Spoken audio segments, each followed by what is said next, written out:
Now, our next guest is a man of many talents. Not only has he sold millions of albums worldwide, he's also served in the army and even found the time to open his own pub. Now James Blunt is back on the music scene. How come you let him kiss you? Yeah. Because James and I have danced several times at parties. Oh my goodness. Yeah. Fair enough. Janet is positively flirty. Yeah, he is. Well, So good to see you, James. And we're talking about the new album, and it's a really deeply personal album this time, I think, isn't it? Yeah, absolutely. And I think since my first album, I kind of stopped doing that, because when you suddenly have a public and realise you're open to criticism in any way, positive or negative, I just held back a lot. But on this album, some things have happened at home which have just been more important. My father hasn't been well. I've written songs for him.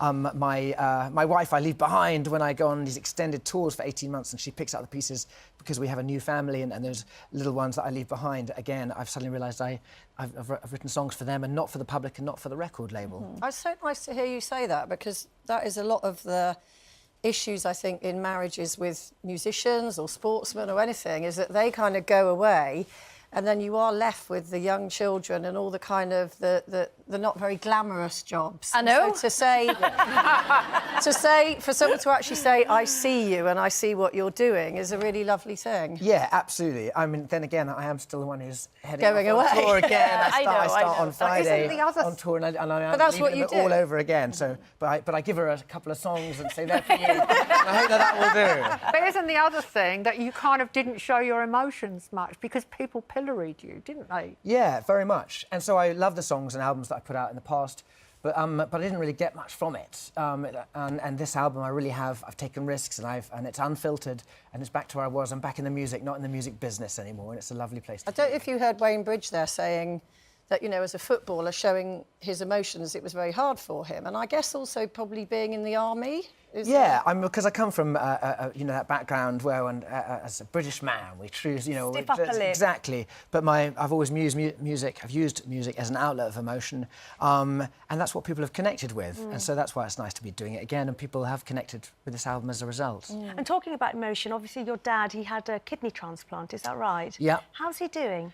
He's doing well. Yeah, I mean, it's an amazing process. But 53 weeks ago, the man offered to give him a kidney.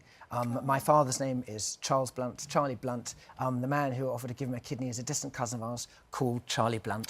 So the two Charlies got together, and this remarkable, I mean, he's a remarkable man who's given it to him. So That's a big thing. yeah. to do. Yeah. And how is it? Because, you know, when your parents are ill, it's quite a big thing to sort of see them go through pain, etc. How was that whole thing for you? Yeah, I think... Because you can't do anything. Well, I think all of us, you know, I've reached that age where my parents now, their mortality is in sight. If my mother's watching, she'll be furious with me. Your dad's the same age as me. So, I just realised. So yeah, it is that moment. It's a strange chapter in life, isn't it, when we recognise that our parents are going to leave us at some stage, and that's why I've written this song, and it's written from the And perspective. did you all test for compatibility? Yeah, so I have two younger sisters. None of us were the same blood group as my father, so we think we may have been adopted. But as I say, remarkably, a cousin of ours, Charlie Blunt, has given it to him, and yeah, it's a remarkable thing to do, and one of the most incredible things I could ever think of.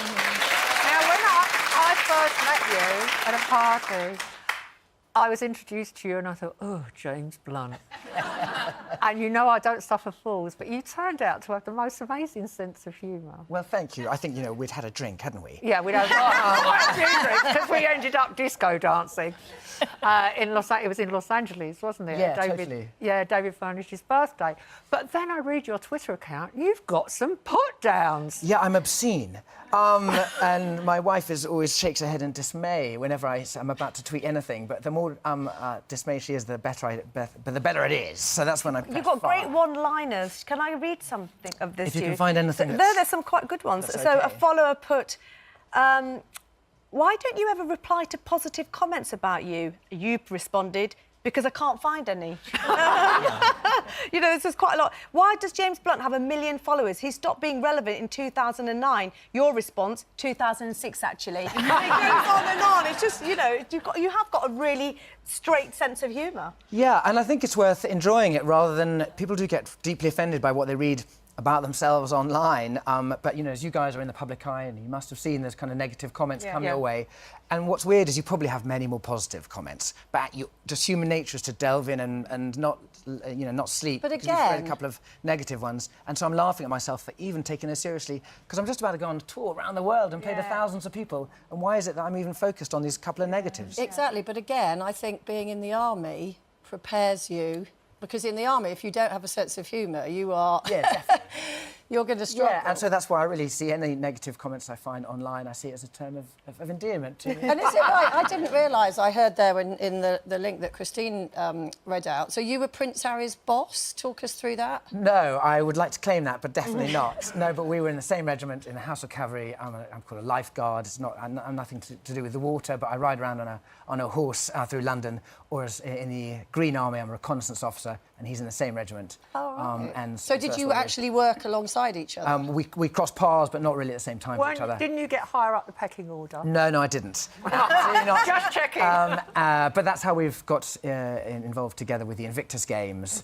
Okay. So you've stayed friends? Yeah, he absolutely looks after, you know, he's a champion of wounded soldiers. And so absolutely. am I. And so that's how we've stayed in touch. And can I ask very quickly, because we kind of moved on, how is your father? Because when did he have his... His transplant was 10 days ago, Wow. and he's, you know, he went for a walk yesterday, so things are pretty good. Great. Yeah. How does he feel about featuring in the music video for Monsters, which is, of course, the track about your dad? Yeah, I mean, he was... It's a bit of an alien world to him. I really love it for me because I've got him on film now, so he's immortalised on film, and you've got me blubbering my eyes out on camera, the crew are blubbering their eyes out, and you've got him looking incredibly graceful, I think. does look very and gracious, brutal. and he brings a warmth to the video. And he was looking at us, going, "Why are you all crying? I'm still here." James, it gets me every single time I watch it. I'm almost not looking at it now for that reason, because it does. It's just incredibly powerful. And again, it's because we know it's raw for you. It's real, and it's just like you say, you don't really see that so much in music anymore. Totally. Well, thanks to a very kind person. He's got a reprieve and is hopefully with us for a few more years. Absolutely right. Yeah. So you talk about getting back on tour. How does that feel? There must be an element of excitement, clearly, as much as it's tough leaving family and normal life. I start up in Birmingham on Valentine's Day, so that'll go down really well at home with my wife. You better write a song quickly. But it'll be great to share it with a few thousand Brummies, who'll be a great audience. And I kick off around the UK and then to Europe and summer festivals. I'd like to personally thank you while you're here. I've just come back from a holiday in Cuba, and we found this deserted beach with a deserted beach bar, Bliss, and it was run by your greatest fan. And he played James Blunt music for 4 days solid. Cuba. He said he is the greatest artist in the world. So there you go. Found my elusive fan. So that's where he is. He's in Cuba. James, as always, it's a pleasure. James Blunt, everybody.